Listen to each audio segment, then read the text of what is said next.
Assalamualaikum warahmatullahi wabarakatuh. Apa kabar kawan-kawan semua, Bapak dosen pengampu? Mudah-mudahan kita semua berada dalam lindungan Allah Subhanahu wa taala. Amin.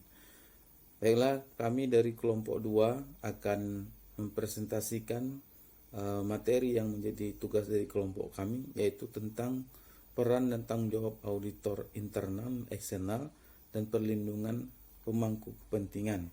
Nah, dalam ini kami kelompok 2 terdiri dari 3 orang. Yang pertama saya sendiri, Masdi, kemudian kawan kami Dede Kurniawan dan Randi Pahlepi. Dalam pembahasan ini kami akan membagi menjadi 3 bagian. Yang pertama yaitu peran tanggung jawab auditor internal, kemudian peran dan tanggung jawab eksternal, dan perlindungan pemangku kepentingan.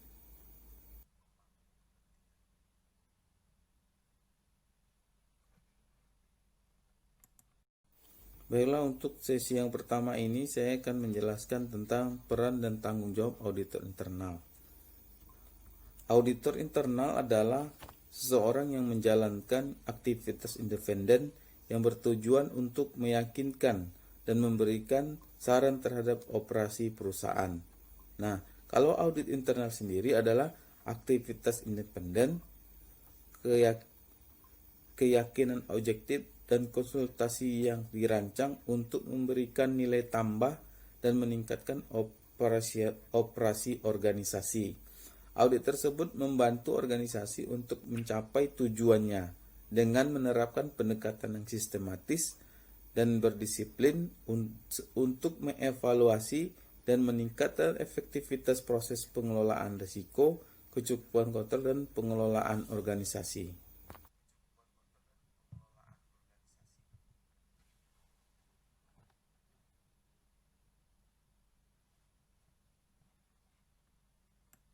Selanjutnya, apa fungsi dari audit internal sendiri?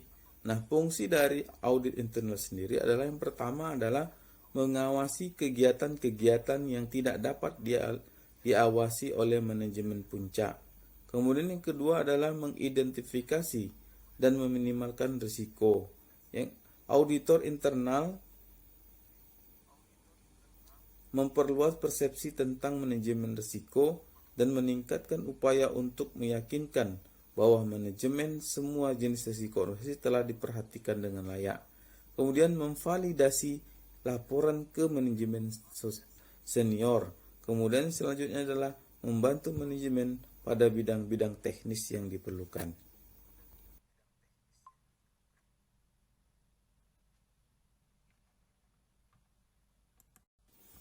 Selanjutnya, tujuan dan ruang lingkup audit internal. Adapun tujuan dan ruang lingkup audit internal, yang pertama adalah menelaah reliabilitas dan integritas informasi keuangan dan operasi serta perangkat yang digunakan untuk mengidentifikasi, mengukur, mengklasifikasi, dan melaporkan informasi semacam itu.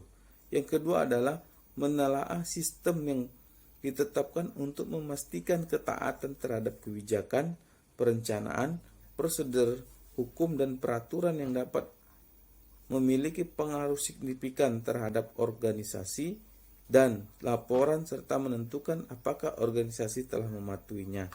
Yang ketiga adalah menelaah perangkat perlindungan aktiva secara tepat dan memverifikasi keberadaan aktiva tersebut. Yang keempat adalah ruang lingkup audit internal menilai keekonomisan dan keefisienan sumber daya yang digunakan.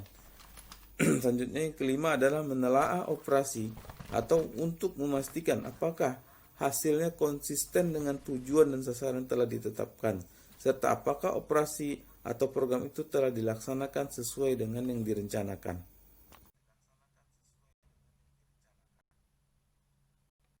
Selanjutnya, kode etik audit internal.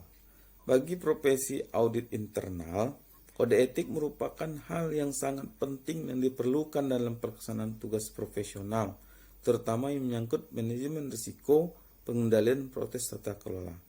Dalam kode etik IIA atau International Internal Audit terdapat 2 komponen penting kode etik, yaitu pertama adalah prinsip-prinsip yang relevan dengan profesi maupun praktik audit internal, kemudian rule of conduct yang mengatur norma perilaku yang diharapkan dari auditor internal.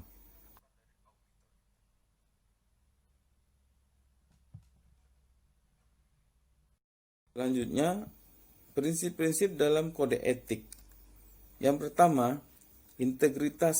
Integritas dari auditor internal menimbulkan kepercayaan dan memberikan basis untuk mempercayai keputusannya. Kemudian, dia harus objektif. Auditor internal membuat penilaian yang berimbang atas hal-hal yang relevan dan tidak terpengaruh kepada kepentingan pribadi atau pihak lain dalam pengambilan keputusan. Selanjutnya, dia harus konfidensial. Auditor internal harus menghargai nilai-nilai dan kepemilikan atas informasi yang mereka terima dan tidak menyebarkan tanpa izin kecuali ada kewajiban profesional. Yang selanjutnya, kompetensi. Auditor internal harus menerapkan pengetahuan, keahlian, dan pengalaman yang diperlukan untuk melakukan jasa audit internal.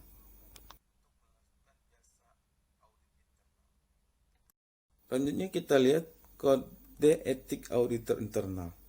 Yang pertama adalah auditor internal harus menunjukkan kejujuran, objektivitas, dan kesungguhan dalam melaksanakan tugas dan memenuhi tanggung jawab profesinya.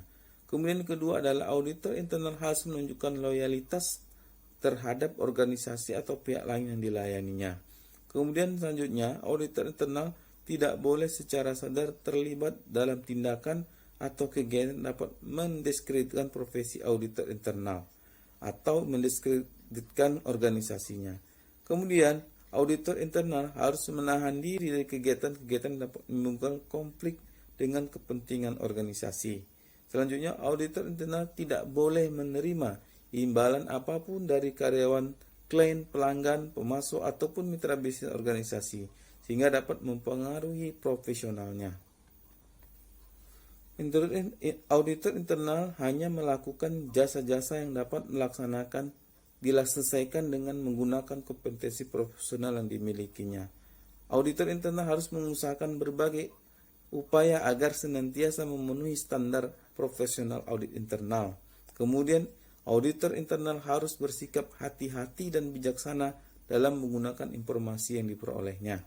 Kemudian selanjutnya adalah dalam melaporkan hasil pekerjaan, auditor internal harus mengungkapkan semua fakta-fakta penting yang diketahuinya, yaitu fakta-fakta yang jika tidak diungkapkan dapat mendistorsi kinerja kegiatan yang direviewnya. Kemudian, auditor internal harus senantiasa meningkatkan keahlian dan efektivitas dalam pelaksanaan tugasnya. Auditor internal wajib mengikuti program pendidikan berkelanjutan.